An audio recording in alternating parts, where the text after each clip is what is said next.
हम अक्सर सोचते हैं कि हमारी नाखुशी की कोई बहुत बड़ी वजह होगी, शायद कोई बड़ा नुकसान, कोई गहरा धोखा, कोई बहुत बड़ा डर। लेकिन अगर आप ईमानदारी से अपने भीतर झांक कर देखें तो पाएंगे कि ज्यादातर नाखुशी किसी एक घटना से नहीं आती। वह तो एक धीमी सी आवाज होती है जो लगातार हमारे मन के पीछे बजती रहती है। एक ऐसा शोर जिसे हम रोज सुनते हैं लेकिन पहचान नहीं पाते। यह शोर तब पैदा होता है जब हमारा मन यहां नहीं होता, जब शरीर आज में होता है और सोच कल या बीते कल में भटक रही होती है।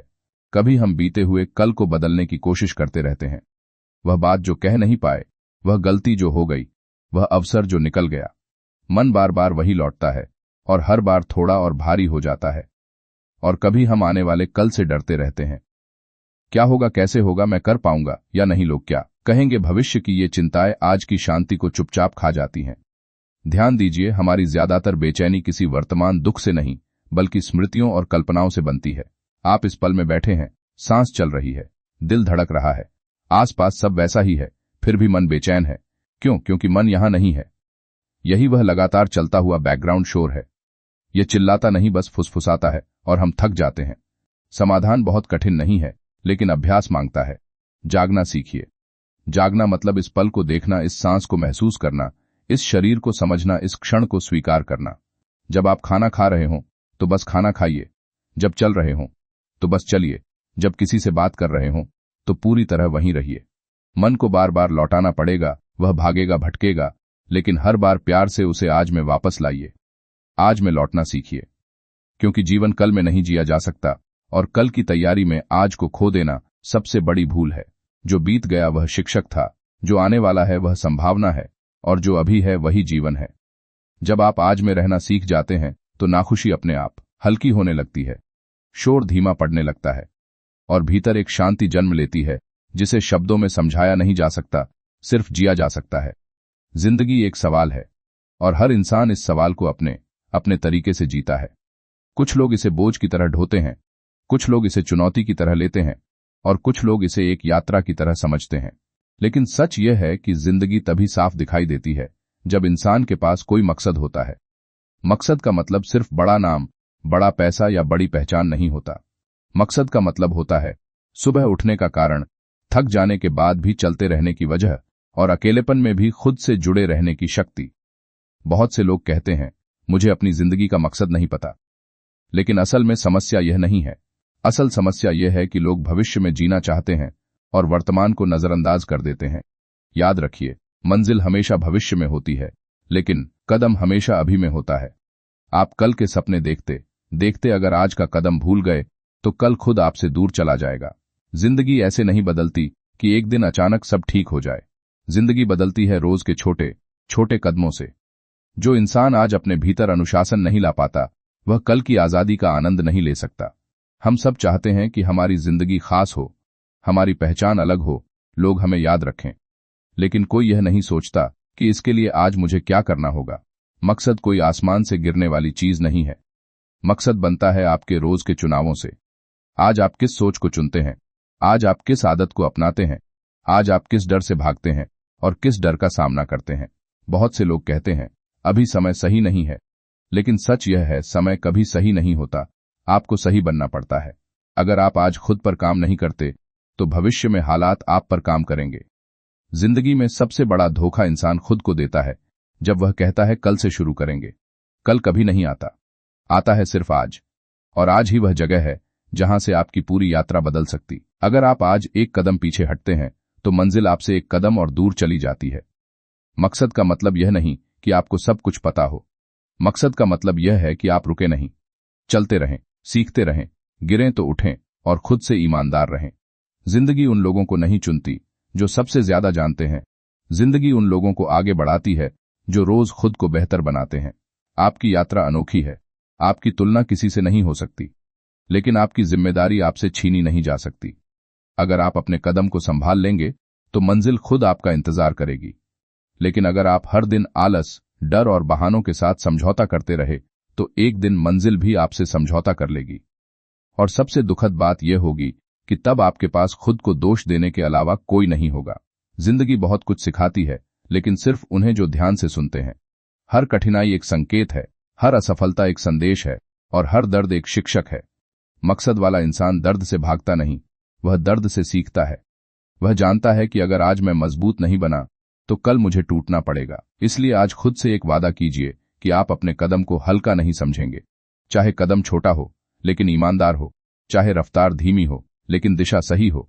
याद रखिए, जिंदगी दौड़ नहीं है, जिंदगी संतुलन है। अगर आप रोज थोड़ा सा बेहतर बनने की कोशिश करेंगे तो एक दिन पीछे मुड़कर देखेंगे और खुद पर गर्व महसूस करेंगे कि हमारी आंखें हमेशा बाहर की चमक में उलझी रहती हैं। हम सफलता को बाहर ढूंढते हैं, बड़ा घर, अच्छा पद, पैसा, पहचान, सम्मान, तालियां। लोग क्या कह रहे हैं, समाज हमें किस नजर से देख रहा है। हमें लगता है कि यही सब कुछ है, लेकिन बहुत कम लोग यह समझ पाते हैं कि बाहर की यह सफलता कई बार भीतर की गरीबी को केवल ढक लेती है, उसे समाप्त नहीं करती। अंदर की गरीबी का अर्थ धन की कमी नहीं है।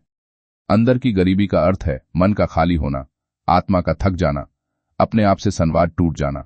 जब व्यक्ति बाहर से बहुत सफल दिखता है लेकिन भीतर से बेचैन रहता है, डरा रहता है, तुलना में जलता रहता है, अकेलापन महसूस करता है, तो समझ लेना चाहिए कि सफलता ने केवल पर्दा डाला है, इलाज नहीं किया है।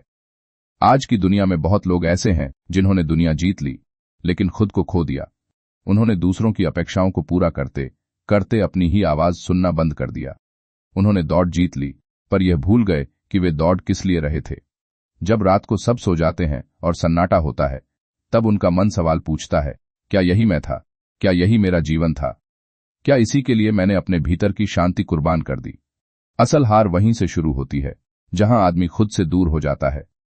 आप पूरी दुनिया को अपने काबू में कर लें, लेकिन अगर आप अपने मन, अपनी इच्छाओं, अपने डर और अपने क्रोध पर विजय नहीं पा सके तो वह जीत अधूरी है। क्योंकि बाहर की जीत अस्थायी होती है लेकिन भीतर की हार लंबे समय तक चुपचाप आपको खोखला करती रहती है। अंदर की गरीबी बहुत चालाक होती है। वह मुस्कान के पीछे छिप जाती है, व्यस्तता के पीछे छिप जाती है, सफलता के प्रमाण पत्रों के पीछे छिप जाती है। लोग आपको देखकर कहते हैं, आप तो बहुत सफल हैं, आपको किस बात की चिंता हो सकती है?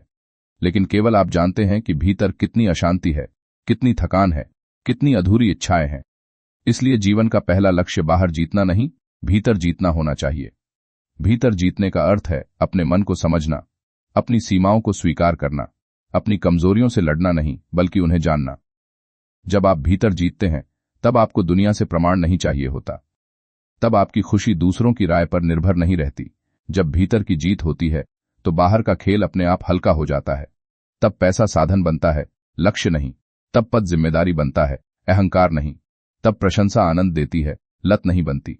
तब आलोचना चोट नहीं पहुंचाती, सीख बन जाती है। भीतर जीतने वाला व्यक्ति धीमा हो सकता है लेकिन डगमगाता नहीं। वह कम बोल सकता है लेकिन खोखला नहीं होता। उसके चेहरे पर दिखावे की मुस्कान नहीं होती बल्कि गहरी शांति होती है। वह जानता है कि सब कुछ उसके नियंत्रण में नहीं है और इसी स्वीकार में उसकी ताकत छिपी होती है। आज अगर आप अपने जीवन को देखें और पूछें कि आप किसके लिए भाग रहे हैं तो शायद आपको कुछ असहज जवाब मिले, लेकिन वही जवाब आपको सही दिशा दिखा सकते हैं। क्योंकि जो व्यक्ति खुद से ईमानदारी से सवाल पूछने का साहस कर लेता है वही भीतर की जीत की ओर पहला कदम बढ़ाता है। याद रखिए, बाहर की सफलता तालियों पर टिकी होती है और तालियां हमेशा स्थायी नहीं होती, लेकिन भीतर की जीत आत्मसम्मान पर टिकी होती है और आत्मसम्मान कोई छीन नहीं सकता। इसलिए अपने जीवन में थोड़ा रुकिए, थोड़ा भीतर झांकिए और खुद से मिलिए। मनुष्य जब जीवन में आगे बढ़ता है तो अक्सर उसकी आंखें बाहर की ओर लगी रहती हैं। उसे लगता है कि कोई लक्ष्य मिल जाए तो जीवन सफल हो जाएगा, कोई पद मिल जाए तो मन शांत हो जाएगा, कोई वस्तु मिल जाए तो भीतर की बेचैनी खत्म हो जाएगी, कोई व्यक्ति मिल जाए तो खालीपन भर जाएगा। इसी तलाश में मनुष्य दौड़ता रहता है, सुबह से शाम और शाम से रात तक। पर धीरे धीरे अनुभव सिखाता है कि हर बाहरी मकसद एक दिन फेल होता है। जिस लक्ष्य के लिए बरसों मेहनत की थी वह मिल भी जाए तो कुछ समय बाद उसका आकर्षण खत्म हो जाता है। जिस पद को पाकर लगा था कि अब सब ठीक हो जाएगा, वही पद कुछ समय बाद बोझ लगने लगता है। जिस वस्तु को पाने के लिए नींद और चैन छोड़ा था, वही वस्तु कुछ दिनों बाद साधारण लगने लगती है।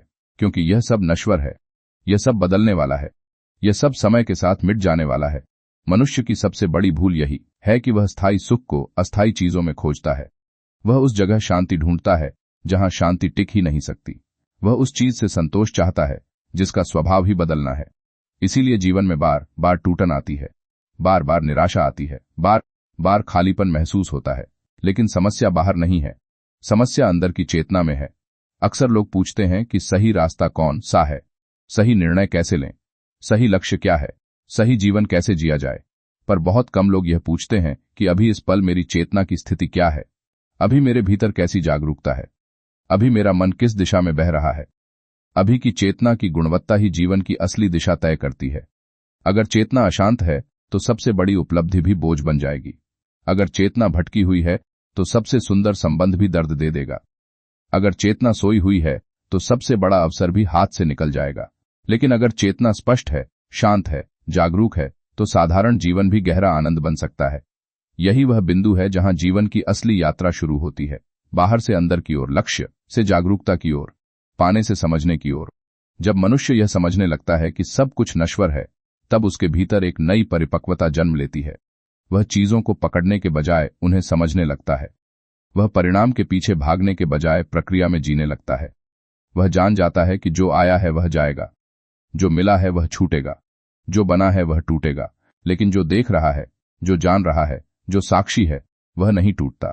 अभी की चेतना की गुणवत्ता कभी फेल नहीं होती। बाहरी दुनिया हार और जीत से बनी है। यहां हर जीत के पीछे हार छिपी है और हर हार के भीतर जीत का बीज है। लेकिन चेतना की दुनिया में हार नहीं होती, वहां केवल समझ बढ़ती है। जब आप दुख को जागरूकता से देखते हैं तो वह आपको तोड़ता नहीं, वह आपको गहराई देता है। जब आप सुख को जागरूकता से जीते हैं तो वह आपको बांधता नहीं, वह आपको मुक्त करता है। यही फर्क है। बिना चेतना के सुख भी बंधन बन जाता है और चेतना के साथ दुख भी शिक्षक बन जाता है। इसीलिए सच्ची यात्रा बाहर की उपलब्धियों की नहीं, भीतर की स्पष्टता की है। जिस दिन आप यह समझ लेते हैं कि मुझे क्या मिला, इससे ज्यादा महत्वपूर्ण है कि मैं किस चेतना में जी रहा हूं, उसी दिन जीवन की दिशा बदल जाती है। फिर आप तुलना से बाहर आने लगते हैं, फिर आप दिखावे से दूर होने लगते हैं, फिर आप दूसरों की स्वीकृति के गुलाम नहीं रहते, आप अपने भीतर टिकने लगते हैं। और यही सच्ची जीत है, क्योंकि बाहरी जीतें अस्थायी होती हैं, लेकिन भीतर की स्पष्टता स्थायी होती है। बाहरी मकसद आपको थका देते हैं, लेकिन जागरूक चेतना आपको ऊर्जा देती है। बाहरी सफलता आपको अहंकार देती है, लेकिन भीतरी समझ आपको विनम्र बनाती है। और विनम्रता कोई कमजोरी नहीं है, यह सबसे बड़ी ताकत है। जब मनुष्य भीतर से स्थिर हो जाता है, तब परिस्थितियां उसे हिला नहीं पाती, तब प्रशंसा उसे फुलाती नहीं, तब आलोचना उसे तोड़ती नहीं। वह बस देखता है, समझता है और आगे बढ़ता है। यह कोई अचानक होने वाली घटना नहीं है, यह रोज की छोटी छोटी जागरूकताओं से बनती है। आप कैसे बोलते हैं, आप कैसे सुनते हैं, आप कैसे प्रतिक्रिया देते हैं, आप कैसे चुप रहते हैं, यही सब चेतना की गुणवत्ता बनाते हैं। और जब चेतना की गुणवत्ता बदलती है, तब जीवन अपने आप बदलने लगता है, बिना संघर्ष के, बिना जबरदस्ती के। यही आपकी असली यात्रा है, यही आपकी सच्ची जीत है। अगर यह विचार आपके मन को थोड़ा भी छूता है, अगर यह आपको भीतर की ओर देखने के लिए प्रेरित करता है, तो इस चैनल से जुड़े रहिए। क्रिएटिव दिमागी सोच पर ऐसे ही गहरे, सरल और जीवन से जुड़े विचार लगातार साझा किए जाते हैं। यहां हम बाहर नहीं, भीतर की यात्रा पर चलते हैं। चैनल से जुड़कर इस यात्रा का हिस्सा बनिए, ताकि आपकी चेतना की गुणवत्ता हर दिन और बेहतर हो सके।